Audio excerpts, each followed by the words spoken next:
국가정보원 특수활동비 뇌물사건 재판은 이제 곧 시작됩니다. 박 전 대통령은 이 사건 재판 변호인으로 유영하 변호사를 선임했습니다. 박근혜 대통령의 변호를 맡은 유영하 변호사입니다. 공정한 수사와 재판을 받을 권리는 대통령에도 당연히 존중되어야 합니다. 예, 박근혜 전 대통령이요, 호위무사로 불리는 유영하 변호사를 다시 불러들였습니다.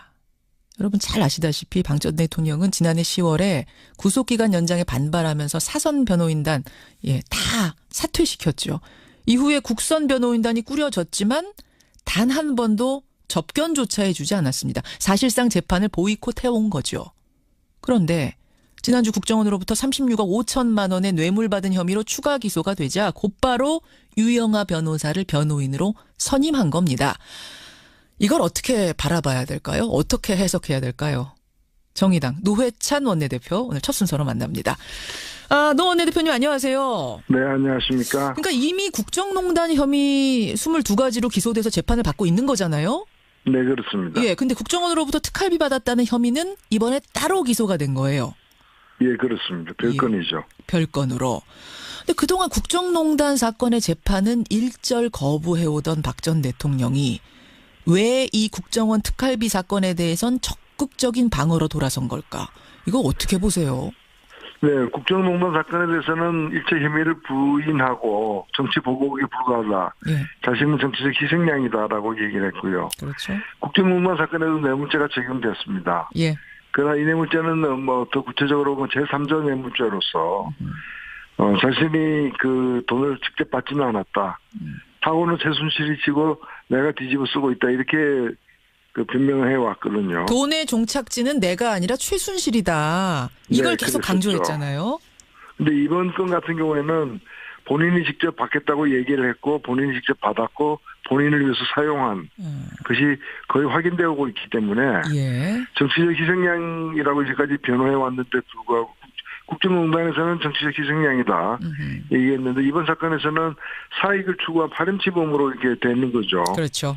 예, 그에 따라서 좀 강력히 그 자신을 변호해야 되겠다. 아하. 이렇게 생각을 한 것 같습니다. 국정원 특활비는 돈의 종착지가 본인이에요. 박 전 대통령.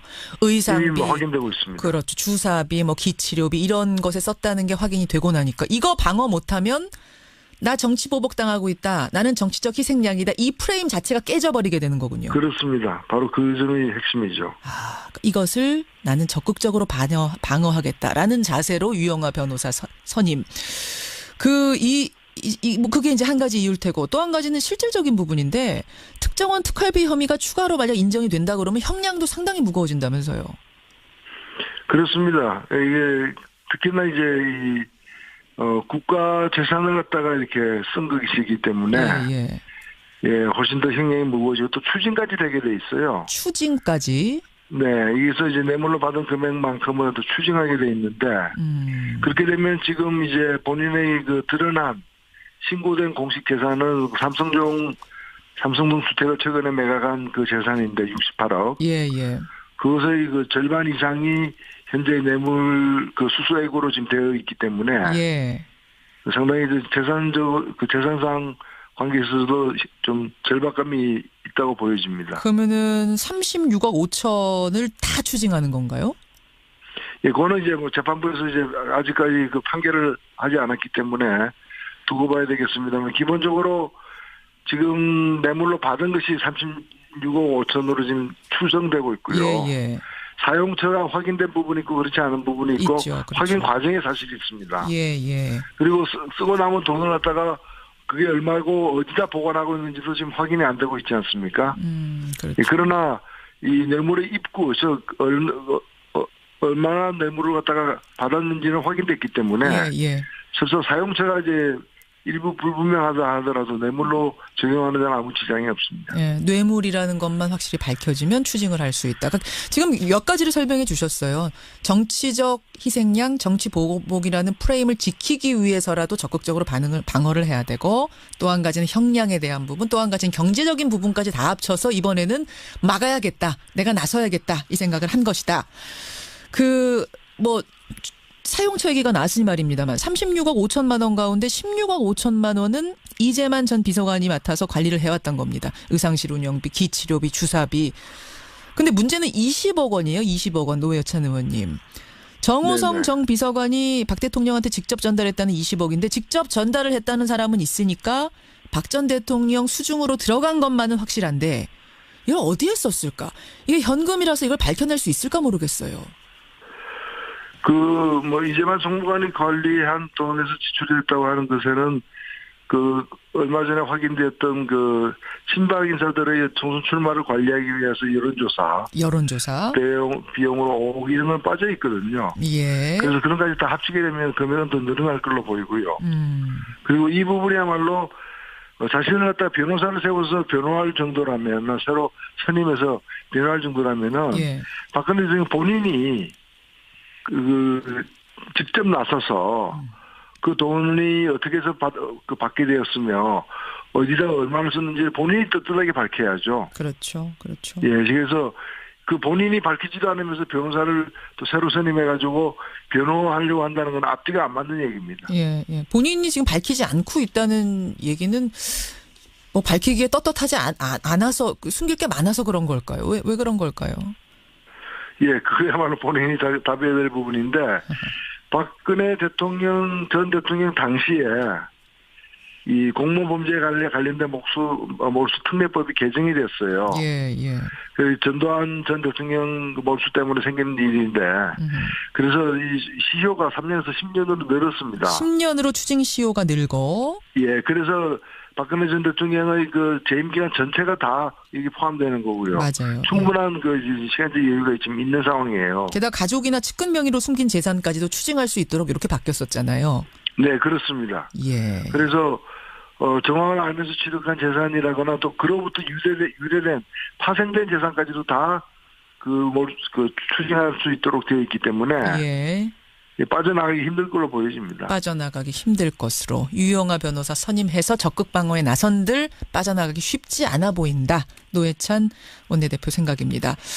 알겠습니다. 박근혜 전 대통령 어쨌든 국정농단 사건에 이어서 이번에 국정원 특활비 뇌물상납 사건 2개의 재판을 각각 받게 된 상황인데요. 이 각각 어떻게 흘러가게 되는 건가요? 일단은 별건입니다. 최종적으로 대법원이 이제 판단을 내린 서울중앙지법에서 판단 내린 것이 예. 기존의 재판을 받고 있는 국정농단 사건의 22부 형사 22부에서 재판을 받고 있는데 예. 이 건은 거기서 계속 다루는 게 아니고 남재준, 이병기 등 전 국정원장의 특활비 사건을 다루고 있는 데가 형사 32부입니다. 예. 예, 거기다가 특활비끼리 따로 모여서 이렇게 따로 재판할 수 있도록 했기 때문에 예. 이 두 개의 재판이 별도로 진행되게 되는 거죠. 그렇게 가다가 중간에 합쳐지나요? 이런 경우에는 그냥 합해질 수도 있지만은 예. 지금으로서는 그냥 일단은 1심이니까요. 예. 1심에서는 그냥 가게 되고 이걸 나중에 합산하게 될 겁니다. 예, 1심에서 일단 따로 가고 2심부터는 합산하게 될 가능성이 크고 박근혜 전 대통령이 그럼 재판에 다시 모습을 드러낼까 이 부분도 궁금한데 기존의 국정농단 재판은 계속 보이콧하면서도 이 국정원 뇌물 사건 재판에는 직접 출석할 가능성도 있습니까? 그렇습니다. 이 형사 일단 22부 재판은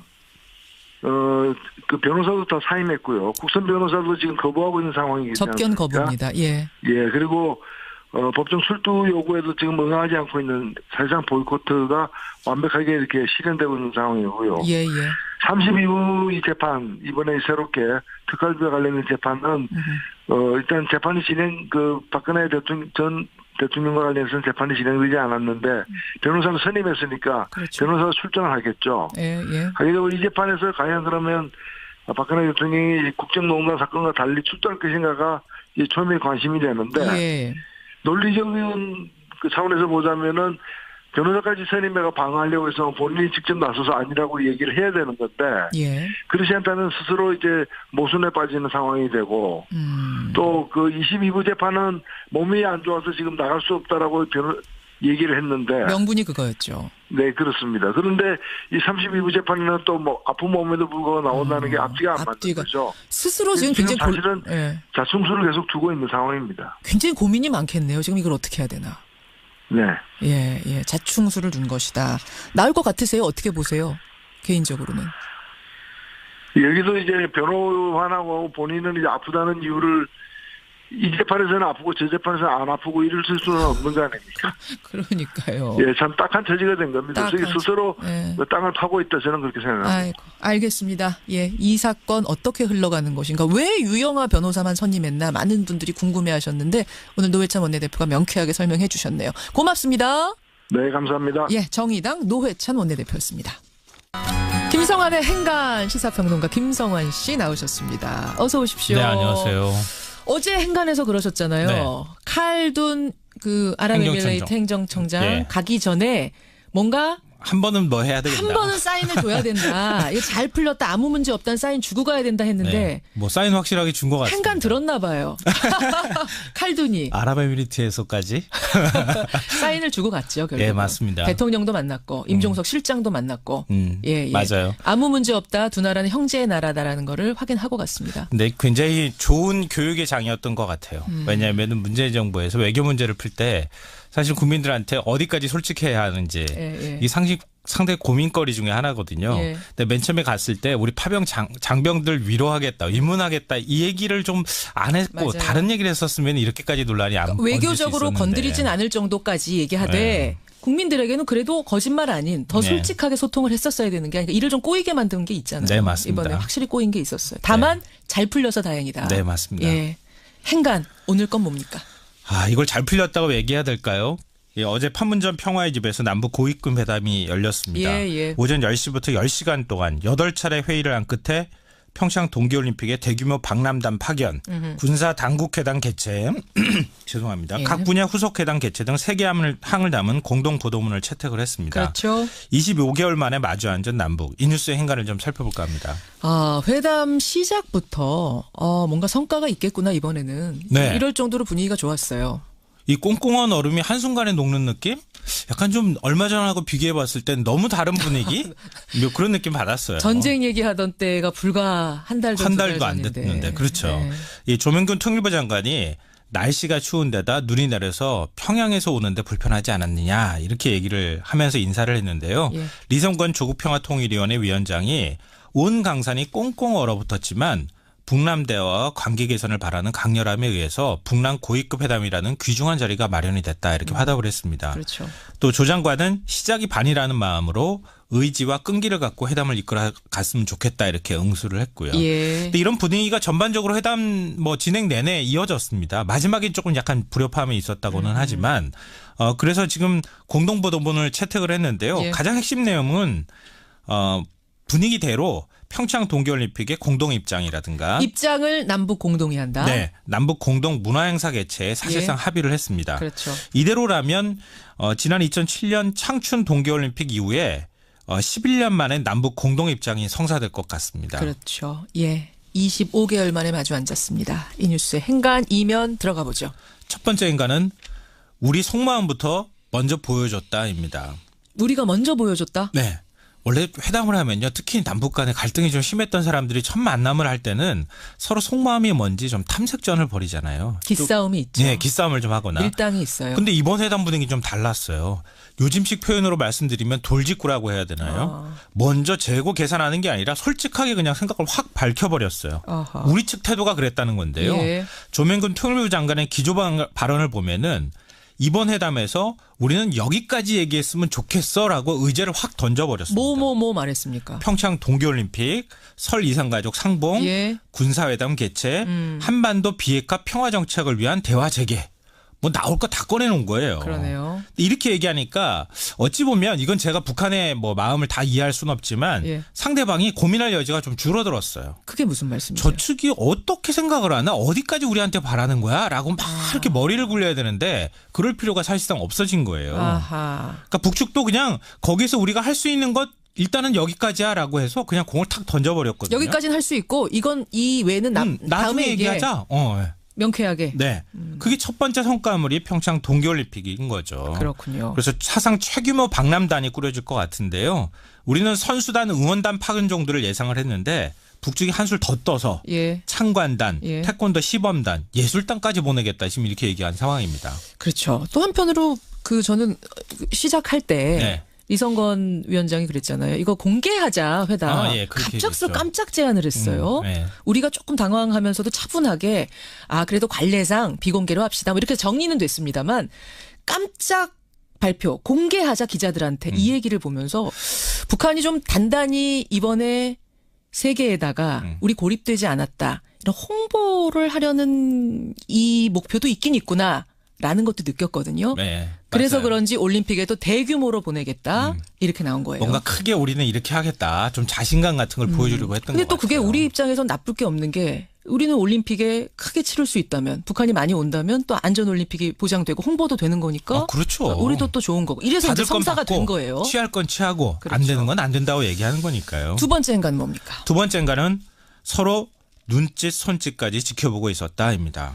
그건 무슨 말씀이세요? 그러니까 남북 대표단이 회담할 때 뭐 언론에 비공개하는 회담 내용들이 있잖아요. 예, 예. 근데 협상단 외에 이 장면들을 지켜보는 눈이 있었습니다. 예. 바로 남북 정상이었습니다.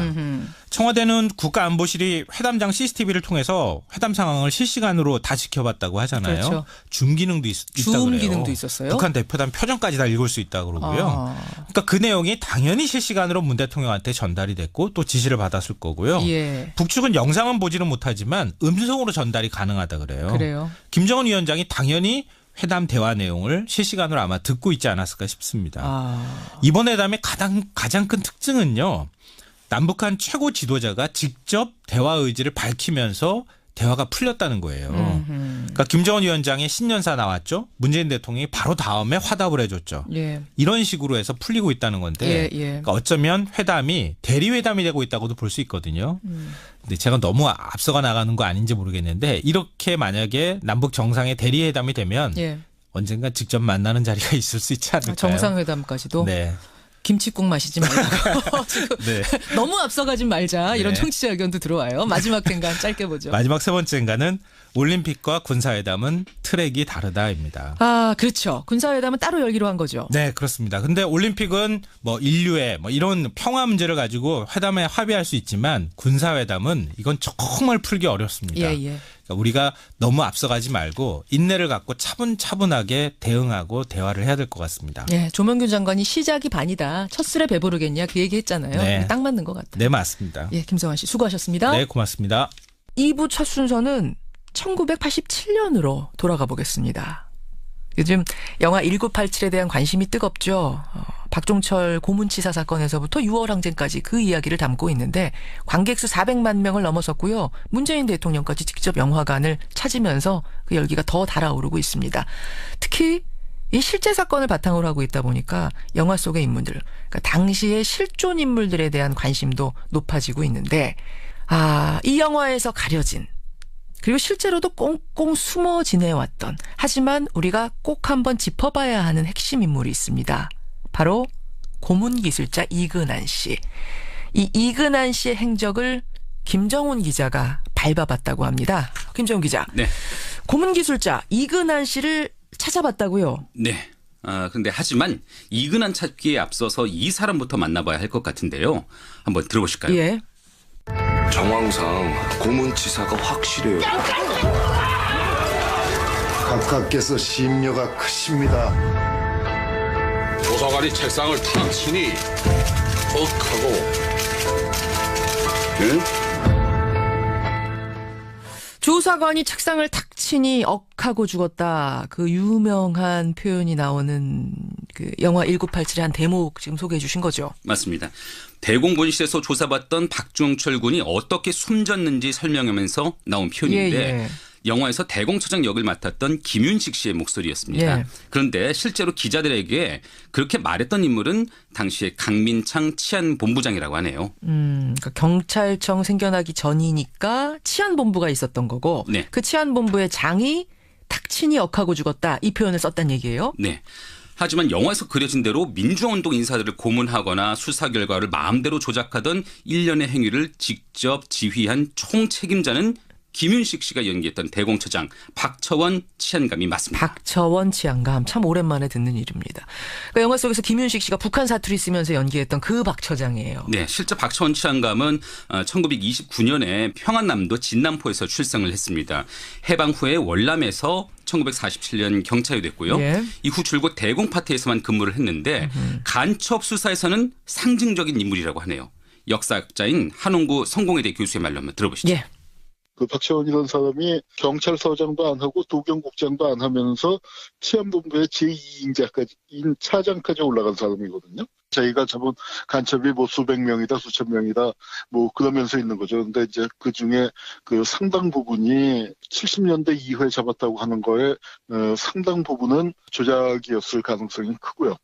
대공 분야. 그러니까 그 당시 시쳇말로 하면은 빨갱이 잡는 일만 쭉 해왔다는 거예요. 그렇습니다. 박처장. 네. 예. 그렇게 해서 이른바 박처원 사단을 형성했는데 같은 일을 했던 경찰들 무리죠. 그 존재가 박종철 군 고문치사 사건으로 드러나게 된 것입니다. 아, 오늘 우리가 찾는 사람은 이근한, 고문기술자 이근한인데 그 바로 이근한 씨도 박처원 사단의 일원이다 이런 얘기입니까? 맞습니다. 그런데 박처원과 이근한의 관계는 그저 상사와 부하 이 정도가 아니었습니다. 한마디로 분신이었습니다. 분신, 그러니까 서로 말 안 해도 통하는 정도 사이. 네, 이근한은 1970년 순경으로 경찰에 입문했는데요. 예. 곧바로 당시 대공 분실장이던 박처원의 경호원 역할을 맡은 것으로 알려졌습니다.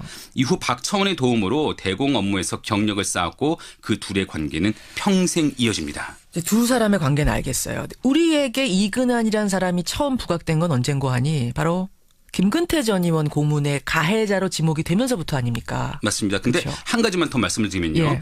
1985년 김근태 당시 민청령 의장이 경찰 조사를 받을 때 예. 이근한을 끌어들인 게 바로 박처원입니다.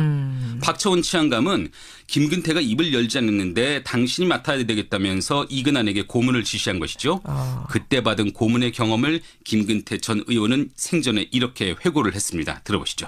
전류를 때로는 강하게 길게도 하고 또 짧게도 하고 고통과 공포는 주되 사람이 목숨을 잃지는 않도록 전류를 강하게 길게 공포와 고통은 주는데 죽지는 않을 정도로 이렇게. 네. 이게 이제 이근한 고문 기술자가 했던 고문의 기술이었다는 얘기예요. 네네. 예. 이때 이제 처음 개입이 된 게 박처원 때문이었다 이 말입니까? 그렇습니다. 근데 그럼에도 이근한이라는 사람이 드러난 건 그보다 한참 뒤였죠. 고문 피해를 당한 김 전 의원 측이 1986년 1월에 고문 가해자들을 고발했는데 이때도 직접 고문한 게 누군지도 몰라서 그렇죠. 이근한이라는 이름을 고발장에 쓰지도 못했거든요. 근데 어쨌든 고발을 하긴 했잖아요. 네, 고발장이 접수돼서 수사가 이루어졌지만 예. 사건은 1년 만에 무혐의로 종결됐습니다. 고문 주장은 있지만 그 증거가 없다는 거죠. 증거가 없다. 이 사람이 했다는 증거가 없다. 네, 고발 내용이 사실 무근이라는 건데 검찰이 그 결론을 내린 게 1987년 1월 6일이었습니다. 무혐의 결론 내린 게 87년 1월 6일. 그러면은 박종철 군이 고문으로 숨지기 바로 직전이네요. 딱 8일 전입니다. 8일 전. 제대로 수사가 이루어졌다면 어땠을까요? 당시 김 전 의원과 함께 남영동 대공분실에서 고문을 받았던 문용식 현 4차 산업혁명위원회 위원의 말을 들어보시죠. 예. 그러니까 박종철이 고문했던 그 팀이 결국은 김근태도 고문을 했던 거고요. 김근태 의장의 그 고발을 받아들여서 그때 엄정하게 수사를 하고 단죄를 했더라면 박종철 고문 사건은 일어나지 않죠. 누가 보더라도 명명백백한 고문의 증거가 나왔음에도 불구하고 무혐의 처리해 버리는 그것은 100% 검찰 잘못이거든요. 그러니까 그때의 검찰이 박종철이를 죽인 거나 마찬가지인 거죠.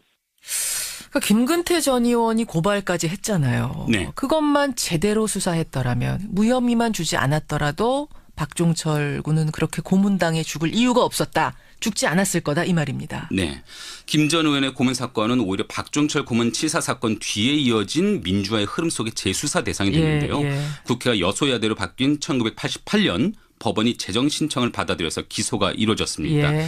그리고 1년 뒤에 이근한이라는 이름이 세상에 나오게 됩니다. 1989년이군요. 네. 심판대에 섰습니까 이근한? 아닙니다. 그 무렵 11년에 이르는 도피 행각을 시작했는데 그렇죠. 그 도피를 지시한 게 또다시 박처원입니다. 박처원 치안감은 이근한이 고소되자 1988년 12월 24일 이 씨를 불러들여서 도피를 지시했습니다. 이 부분을요. 이후 이루어진 검찰의 수사 결과 발표의 한 대목으로 직접 들어보시죠. 예.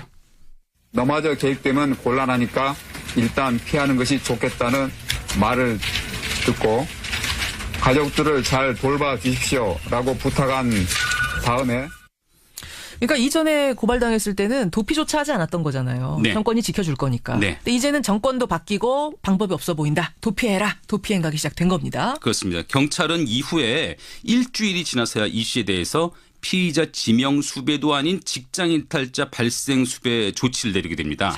경찰이 그러니까 이근한의 도피를 방조한 거예요. 이때도 미온적이었던 거예요. 네. 예, 박처원은 직접 지시를 한 거고 이근한은 그렇게 달아난 건데 박처원 치안감 박종철 고문치사 사건 때 처벌 안 받았습니까?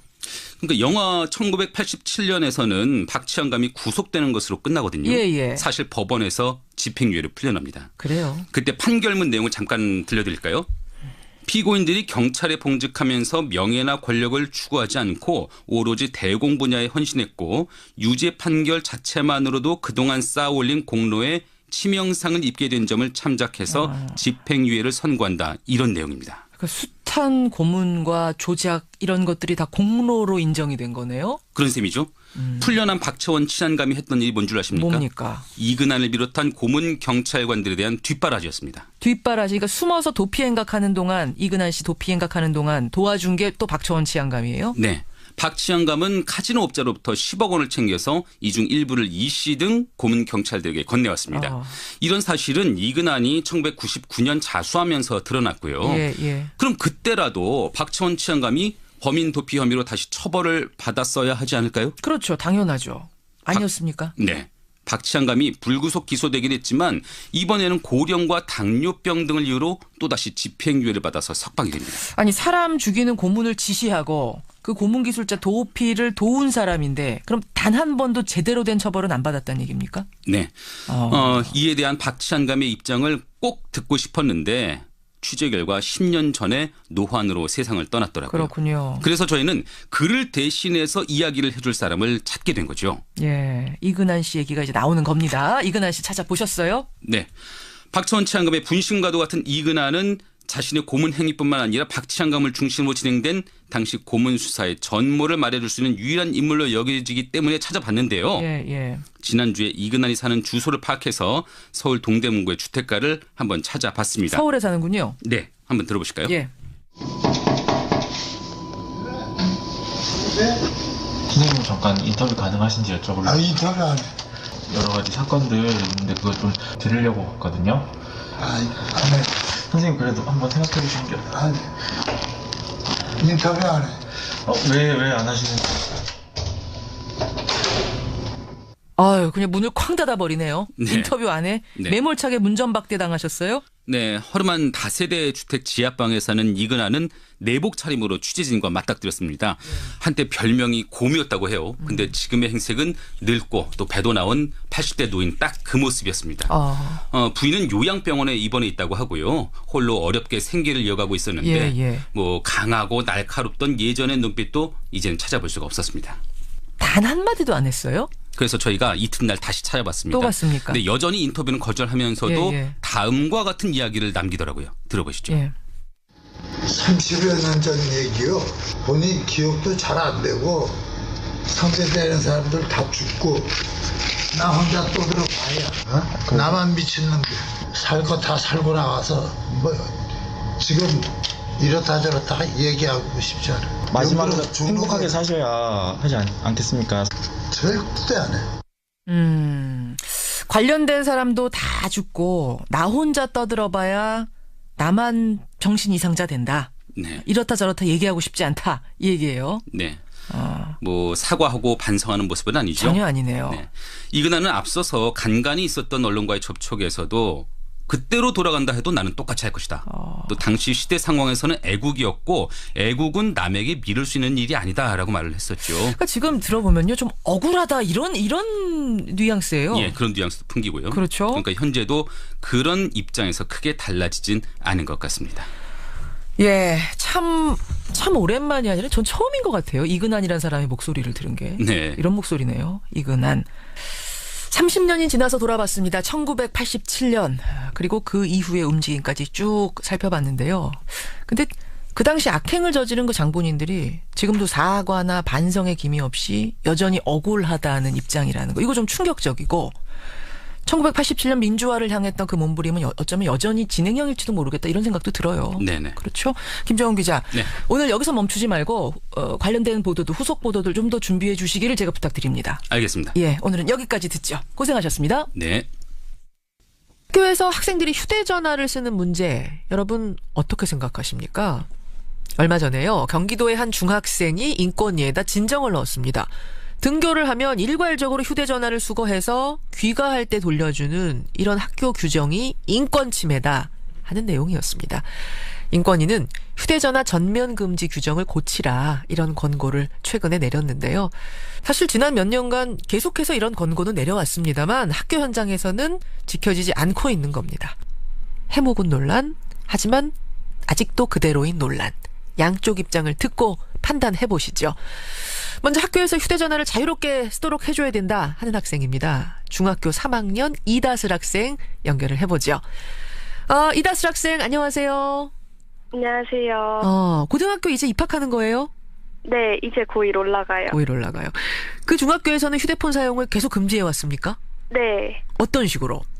저희 학교는 아침에 핸드폰을 내고 그리고 학교가 끝나면 다시 선생님께서 돌려주시는 형식으로 진행되고 있어요. 만약 거기서 휴대전화를 숨기고 뭐 안 가져왔어요 하고 안 내고 그러면 어떻게 돼요?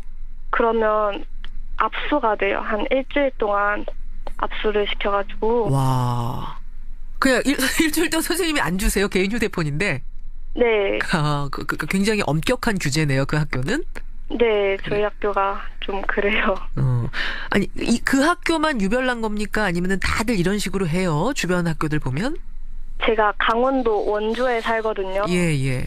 근데 저희 원주 시내 중고등학교는 거의 다 그래요. 거의 다? 네, 만약에 잘 풀어준다 해도 잠깐 사용할 수 있게 하고 아침에 걷고 다시 돌려주는 이런 형식은 기본이고. 기본이고 그리고 저희 지역은 학생 인권 조례가 없단 말이에요. 예. 그래가지고 이런 규제가 더 심한 것 같아요. 심하고 강원도는. 사실 저희가 이런 실태가 조사된 자료를 좀 찾아봤더니 정확한 전국 자료는 없고요.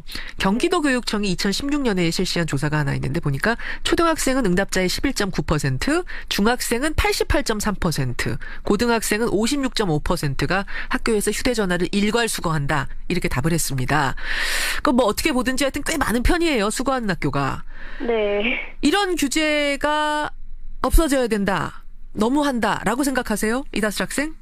네, 저는 이런 규제는 당연히 없어져야 된다고 생각해요. 왜 그렇게 보십니까? 사실 사람들이 많이 걷는 이유가 제 학생들의 공부를 위해서 아니면 뭐 수업 시간에 방해되거나 그렇죠. 그래서 걷는다고 하는데 예? 사실 교육보다도 가장 중요한 거는 저희 인권이라고 생각해요. 인권. 세계 인권선언이나 UN 어린이 청소년 권리 협약 같은 걸 보면은 예. 교육의 목표는 단순한 공부가 아니라 인권과 자유를 존중하고 증진시키는 게 거라고 나와 있거든요. 예. 그런 걸 보면은 단순한 공부보다도 중요한 거는 학생들의 인권을 존중하는 것이 아닐까 싶어요. 예. 그리고 막 수업 시간에는 무조건 조용히 있어야 된다 이런 생각 같은 것도 저는 잘못된 거라고 생각해요. 수업 시간은 왜 무조건 다 조용해야 되느냐? 네. 아니 근데 수업할 때 여기저기서 벨이 울리고 뭐 게임하는 소리 나고 이러면은 이거는 다른 학생들의 수업권이 침해되는 거 아닙니까? 그런 부분에 있어서는 우리나라 학교는 너무 수업을 조용하게 듣는 것 같아요. 막 휴대폰으로 뭘 찾아보거나 그러지도 않고 선생님만 무조건 쳐다보는 그런 수업이 좋다고 생각하는 것 같은데 저는 수업 시간에도 자유롭게 얘기하고 토론도 하고 검색도 하면서 예. 모두가 같이 꾸려나가는 수업이 좋은 것 같아요. 그래.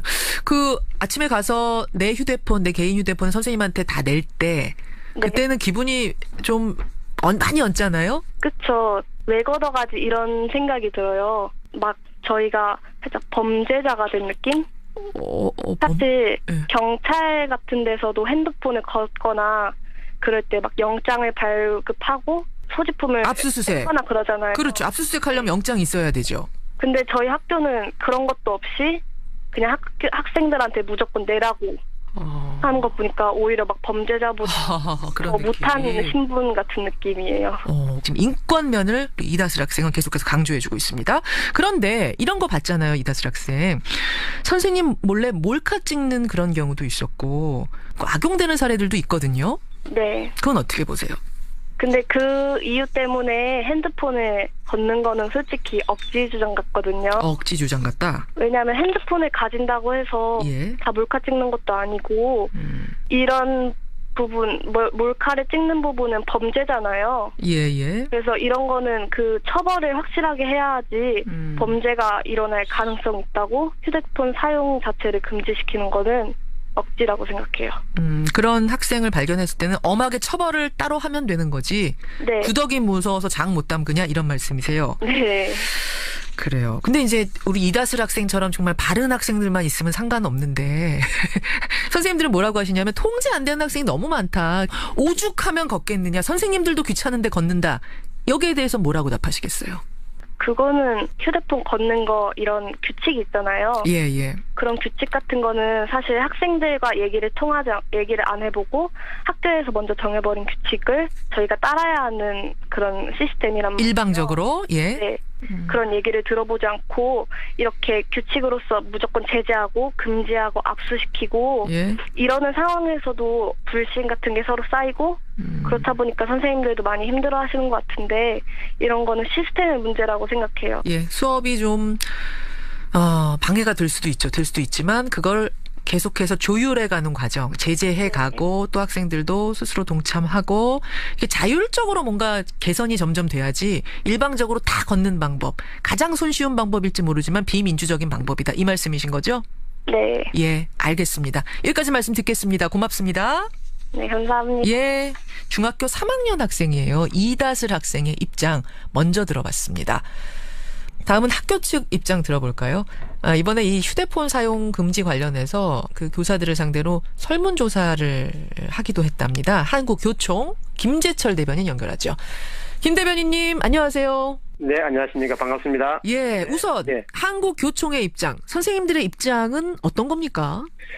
예, 저희도 이번에 그 설문조사를 보고 좀 많이 놀랐습니다. 설문조사 결과가 어떻게 나왔어요, 정말?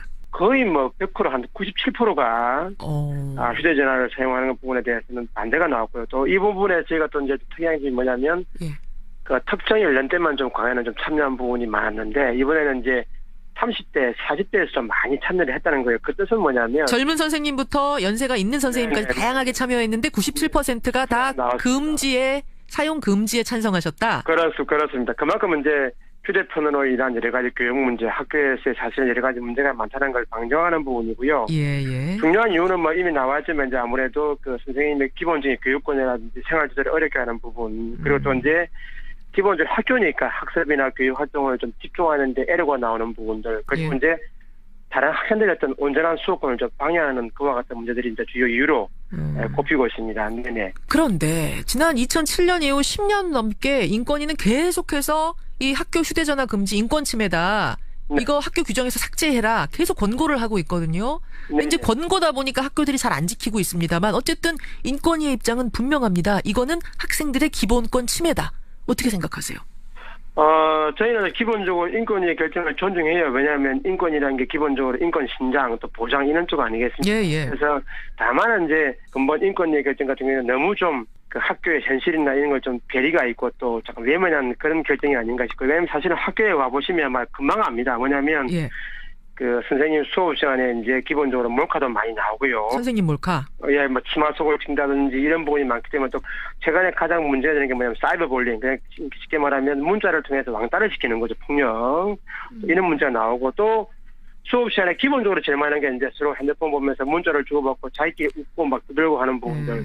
또 심지어 이런 경우도 있어요. 뭐냐면 탁자에 구멍을 뚫고 그 밑으로 이렇게 핸드폰을 보는 경우도 많고요. 그 정도로 아이들이 중독 상태다 이거 말씀하시는 거예요?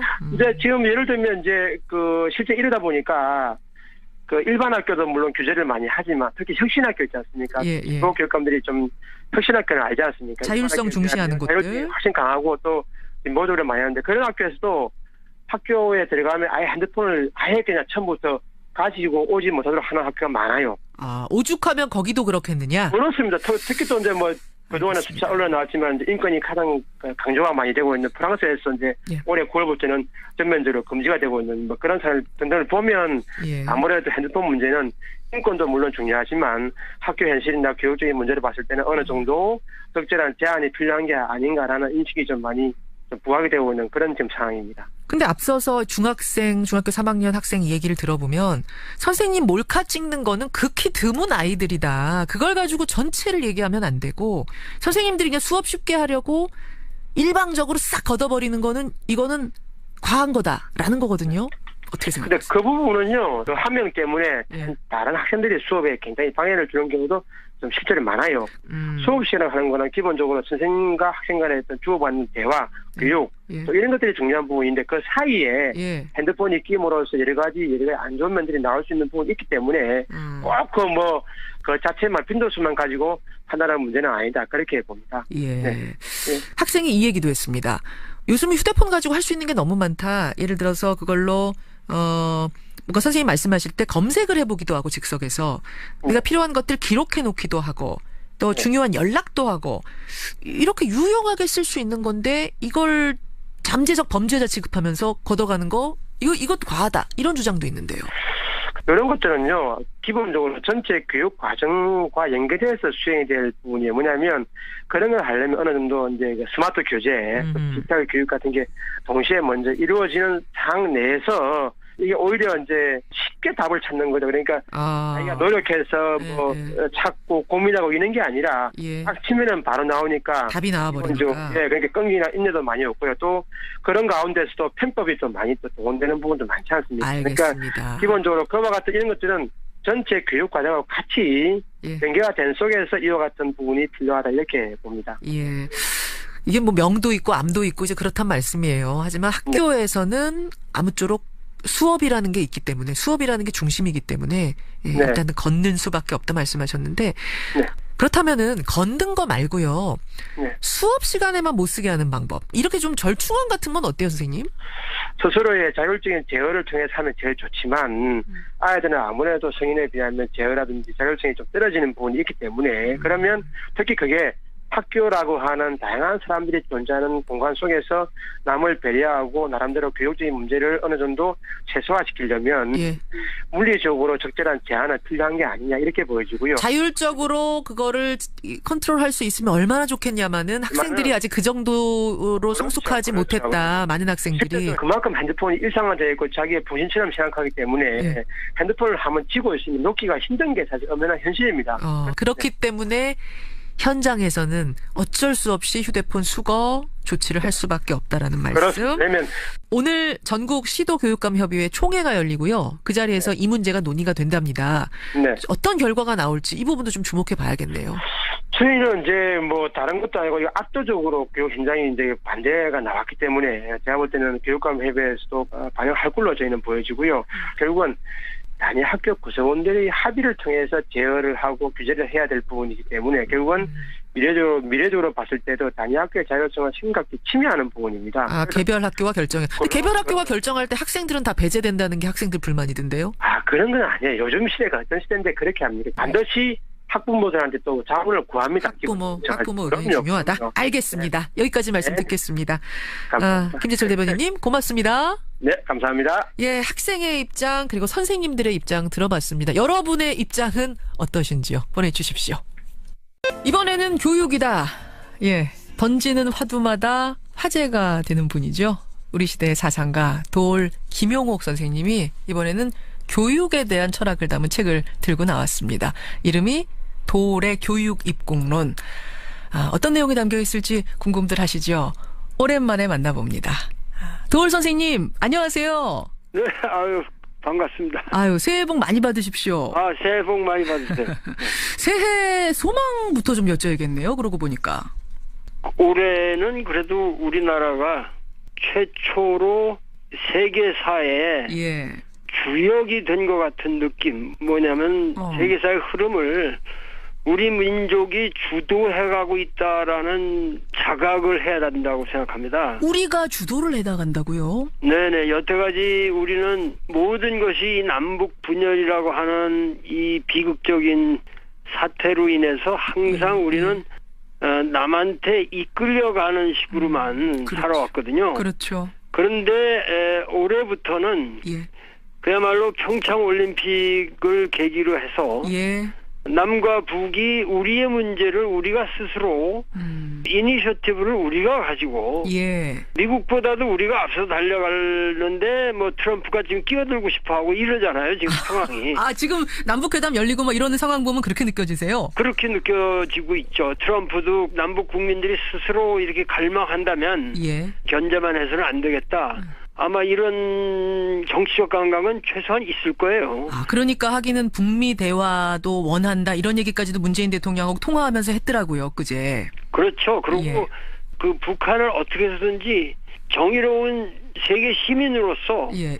공적인 장으로 끌어내는데 전 인류가 노력을 해야 되는데 그 노력의 결국 핵심은 우리 민족 스스로 풀어가고 있는 것이고 이 동력은 지난해 우리가 가슴에 품었던 촛불의 힘으로 이루어지고 있는 것이다라고 생각할 적에 올해야말로 우리 전 국민이 예. 이 촛불의 힘을 다시 한번 이어갈 결정적인 시기라고 생각합니다. 촛불의 힘을 우리가 봤잖아요. 그 에너지를 이번에는 북한과의 관계, 남북 관계를 평화롭게 하는 것, 한반도에 평화가 오게끔 하는 이쪽으로 쏟자 이 말씀이세요. 네네. 그렇게 함으로써 전쟁 패러다임을 평화의 패러다임으로 바꿀 수 있는 세계사적인 장의 전환의 특별한 계기가 바로 남북 문제고 평창올림픽이고 이렇다 하는 것을 말씀드리고 있는 거죠, 제가.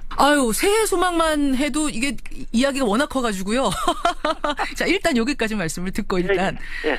교육에 대한 책을 가지고 나오셨어요. 네네. 도율 선생님의 교육 철학은 뭘까? 교육과는 뭘까? 제가 인터뷰 여러 번 했는데 정말 그러고 보니까 교육 얘기는 한 번도 우리가 해본 적이 없더라고요. 한마디로 표현하자면 교육 철학은 뭡니까? 우리가 교육이라고 하는 것은 예.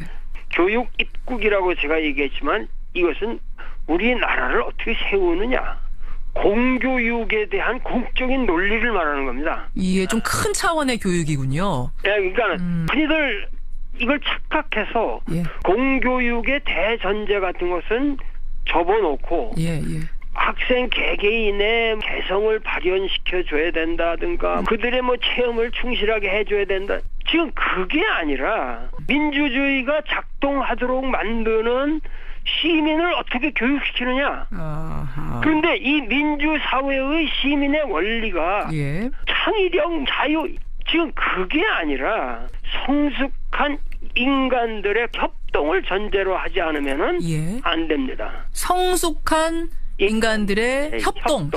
예. 근데 지금 우리 교육이 자유분방함, 개성 이런 걸 강조하는 쪽으로 가면서 그 협동이라는 부분, 성숙한 시민, 민주사회로 가는 그 방향이 아닌 방향으로 가고 있다고 보세요? 그렇죠. 그것을 그냥 풀어만 주면은 그게 진보다 이렇게 얘기하는 거예요. 교육 자체를 다 포기하고 있어요. 지금 교육을 포기하면서 뭐냐면 제도가 잘못됐다고 제도만 고치려고 그래. 그러면서 고교 교육에 있어서 그것도 대학처럼 뭐 선택 과목으로 가겠다. 고교 학점제라는 거. 지금 그게 말이 되는 얘기란 말이죠. 지금. 그러니까 아이들을 너무 지금까지 주입식으로 한 줄로 똑같이 세워가지고 우리가 교육시키지 않았느냐. 아이들의 개성 존중해주고 고교 학점제라 그래서 대학처럼 골라서 이 강의 저 강의 들을 수 있게 하자. 뭐 이런 제도거든요. 미국에서도 많이 하는. 그러니까 기본적으로 우리가 중고등학교라고 하는 것은 민주 시민으로서의 기본적인 문법을 가르치는 시기예요. 어떤 민지 시민으로서의 기본 문법을 가르쳐야 되는 시기인데 공교육이 무너지면서 학원 가서 공부하고 학교에서는 자고 뭐 이런 식으로 공교육 교실이 무너졌다는 이야기를 하는데 이렇게 교실이 무너지다 보니까 가르쳐야 될 걸 못 가르치고 있다 지금. 지금 교실이라는 건 강의가 이루어지고 있는 가구들과의 공적인 장이에요. 공적인 장에서 자기가 있는 시간 동안은 그들과 협동하고 선생님과 협동해 가면서 교육을 받아야 되는 피교육자의 자세가 있어야 되는 거예요. 그렇지 않으면 그런 애들은 올 필요가 없어요. 그래요. 저는 좀 놀란 것이 도월 선생님은 사실은 굉장히 프리한 교육을 외치실 줄 알았는데 오히려 중고등학교의 교육은 지금보다 엄격해져야 된다. 교실이 어떤 좀 원칙하에 다시 바로 서야 된다. 너무 당연한 거예요. 지금 체벌 절대 못하게 돼 있거든요, 선생님들이. 이것도 좀 필요하다고 보세요? 예, 그러니까 권위주의는 나쁜 거지만 권위는 조장될수록 좋은 거예요. 근데 체벌을 해서 권위가 바로 생기는 건 아닐 텐데. 체벌이라는 문제도 교사의 교육 방식에 상당히 합리적인 대안으로서 일부 가능하다는 것을 내가 얘기하는 것이고 그러면 애를 때린다든가 이러면 말이 안 되죠. 폭력을 쓰라는 얘기가 아니라 그런 얘기가 아니라 옛날에 회초리 같은 사랑의 회초리. 우리의 교육은 어디까지나 인문주의 교육이었고 그러기 때문에 조선조로부터 내려온 서당 교육이라든가 이런 거에 우리가 훨씬 지금 내가 보기엔 못 미치고 있습니다. 조선시대 서당 교육에도 못 미치는 교육을 지금 하고 있다.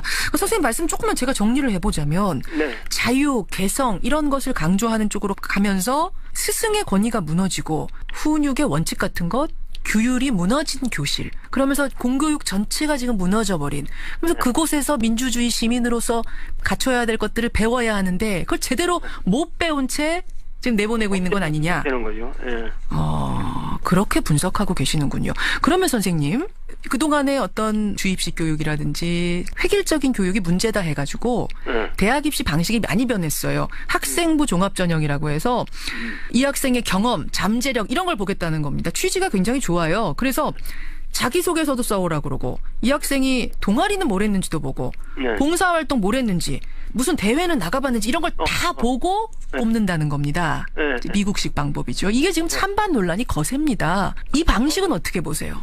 그러니까 학생의 학교에서의 성취를 어떻게 평가하느냐 하는 문제인데 교사들이 아주 성실하게 그런 레포트를 써줄 수 있고 본인들도 그러한 그 자기소개서를 쓰고 이러한 것은 우리나라 교육의 수준을 높이기 위해서 필요한 겁니다. 취지가 좋다. 그건 나쁘지 않아요. 근데 문제는 일부 선생님의 그 가르치는 방식의 기본이 뭐냐면 렉처예요, 렉처. 강의죠, 강의하는 거예요. 근데 강의 중심이면 꼴보수고, 그건 뭐 세미나식으로 하고 체험학습으로 해도 현장학습으로 간다. 그러면서 빙빙 놀고 댕기고.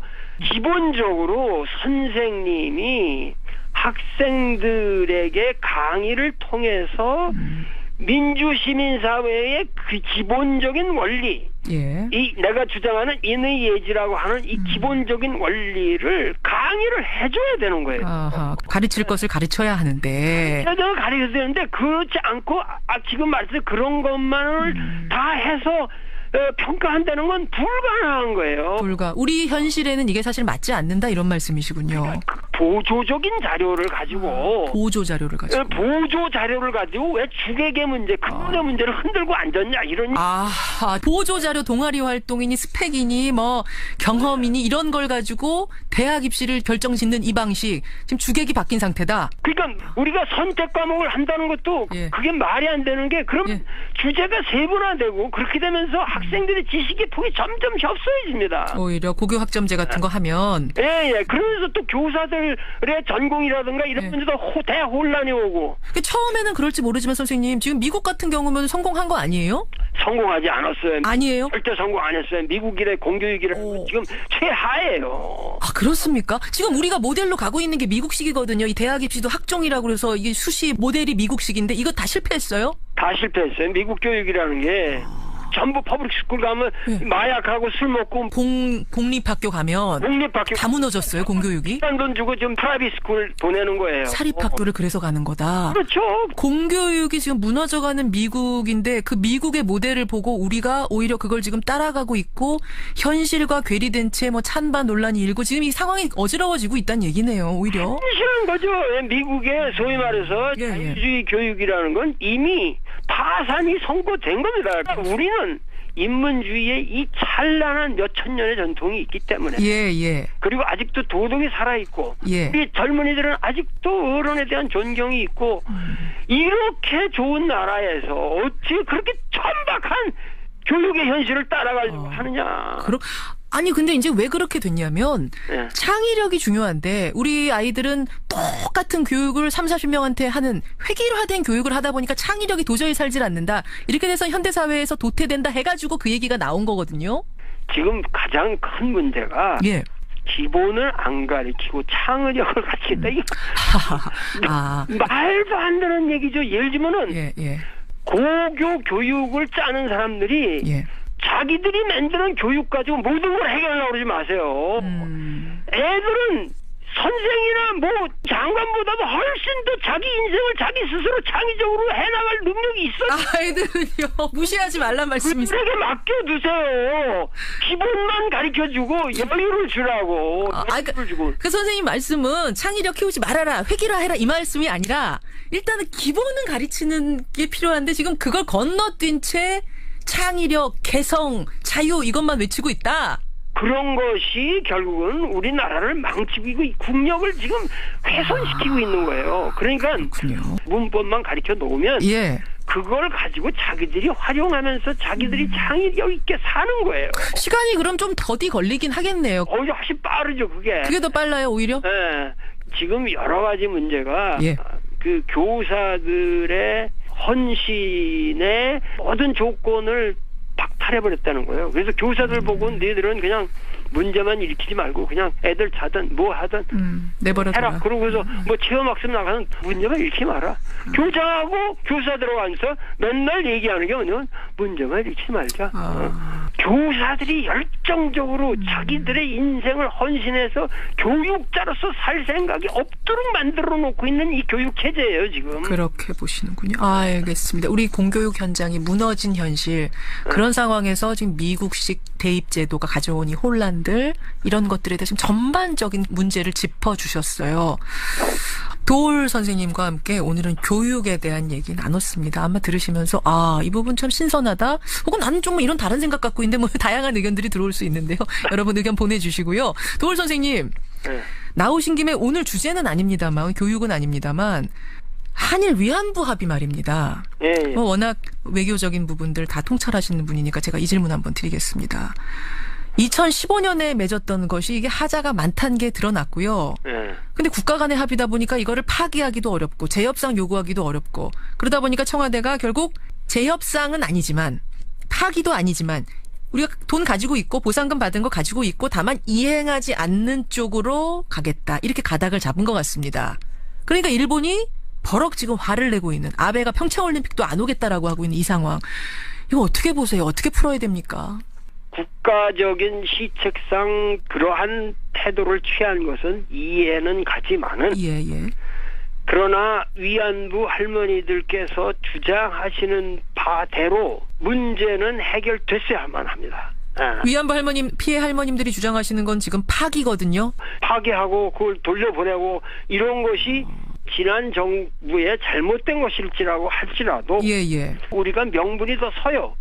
일본 내 어떤 악랄한 국가 범죄이기 때문에 이러한 범죄에 대해서는 전 세계가 동의하고 있는 문제고 이러한 것을 가지고 우리가 좀 과격한 태도를 취한다 해도 결코 그것이 국제사회에서 비난의 대상이 된다거나 일본에도 양시민들이 있는데 그 양시민들이 호소해 가면서 우리가 이러한 문제는 최소한 이게 잘못되었던 것이니까 이것은 파기되어야만 한다는 도덕적인 당위성이 있다. 그렇게 밀고 나갔어야 된다. 근데 그렇게 될 경우에는 외교적으로 상당히 꼬일 거다. 어쨌든 이거는 국가 간의 합의이기 때문에 잘못됐든 뭐하든 간에 전 정부가 우리나라 대표가 저질러 놓은 일이기 때문에 이거를 깨면 외교적으로 우리가 큰 낭패를 볼 거다라는 것 때문에 그렇게는 못한 거거든요.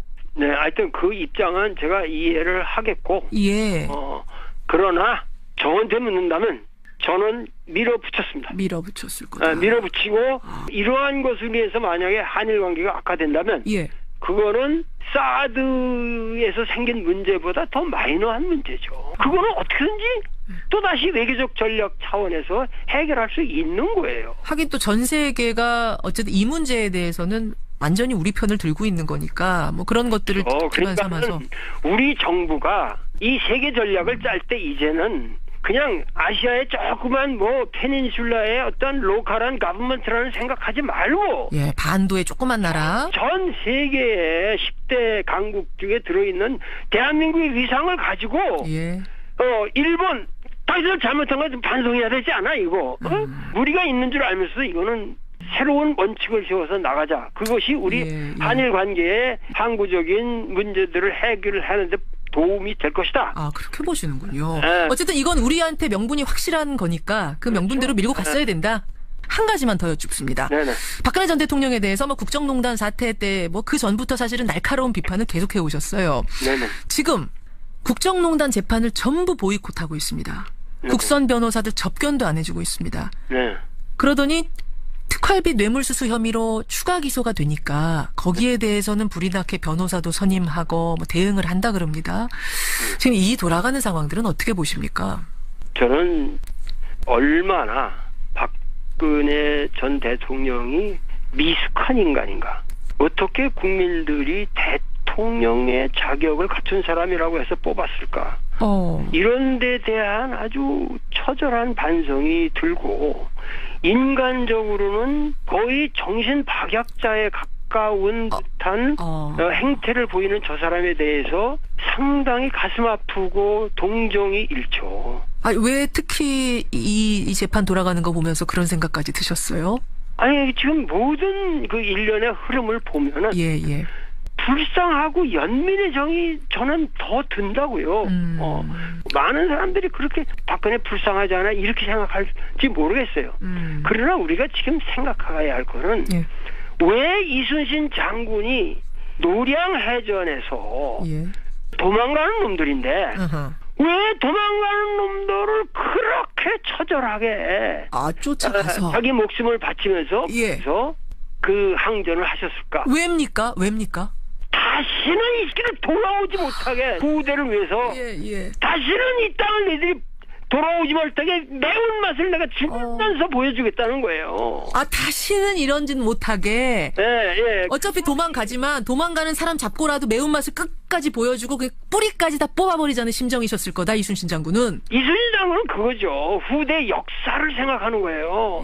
내 목숨 하나 바쳐서라도 이것을 최후의 한 놈까지 다 박멸할 때까지 내가 그들에게 고통을 치러주고 임진왜란이라고 하는 이 처절한 죄악에 그들이 얼마나 책임이 있냐는 것 같아 역사에다 기록해놓겠다는 거예요. 저는 그럼 그 말씀 들으니까요. 지금 사실은 이제 적폐청산 작업을 우리가 하고 있죠. 촛불 이후 탄핵 이후에. 그런데 적폐청산 이제 이 정도면 됐다. 이거 국가가 성장하는데 발목 잡는다. 그만 과거에 집착하고 이제는 미래를 논하자 이런 이야기들도 나옵니다. 피로감 같은 게 나와요.